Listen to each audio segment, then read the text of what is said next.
Hello ma'am, आज के Jansatta newspaper में कोई ऐसा एडिटोरियल है जो एग्जामिनेशन पॉइंट ऑफ व्यू से इम्पोर्टेंट हो? हाँ, एक आर्टिकल आया है जवाबदेही की बजाय लापरवाही। इसे बहुत ही शॉर्ट में समझ लें। तो ये जो पूरा आर्टिकल है जवाबदेही के बजाय लापरवाही है इसका टाइटल, और ये गंभीर सार्वजनिक नीति विफलता की ओर संकेत देता है। लेख में ये बताया गया कि हाल ही में इंदौर में घटना हुई जिसमें कि जहां दूषित पेयजल के कारण लोगों की मौत हुई और उसके बाद सरकार की प्रतिक्रिया संवेदना और मुआवजे तक सीमित रह गई, जबकि असली प्रश्न प्रशासनिक जवाबदेही का है। आर्टिकल के अनुसार ऐसी घटनाएं अचानक नहीं होती बल्कि यह वर्षों की उपेक्षा, निगरानी की कमी और संस्थागत लापरवाही का परिणाम होती है।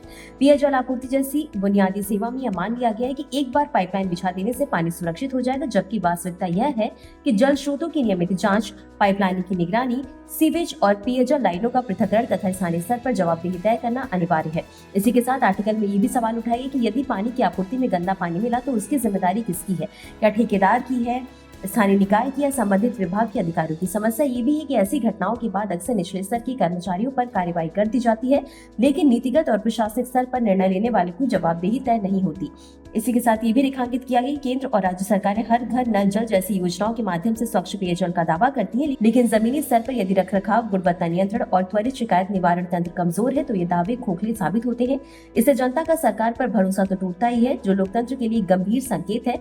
और अगर हम गहराई से देखें तो यह लेख केवल एक जल संकट की बात नहीं करता है, बल्कि शासन की संवेदनशीलता, प्रशासनिक नैतिकता और संस्थागत जवाबदेही पर प्रश्न भी खड़ा करता है। इसी के साथ ये जो पूरा टॉपिक है यूपीएससी के जीएस पेपर 2 शासन और जवाबदेही से संबंधित है, साथ ही साथ जीएस पेपर 3 जल संसाधन सार्वजनिक स्वास्थ्य से सीधे तौर पर जुड़ा हुआ है।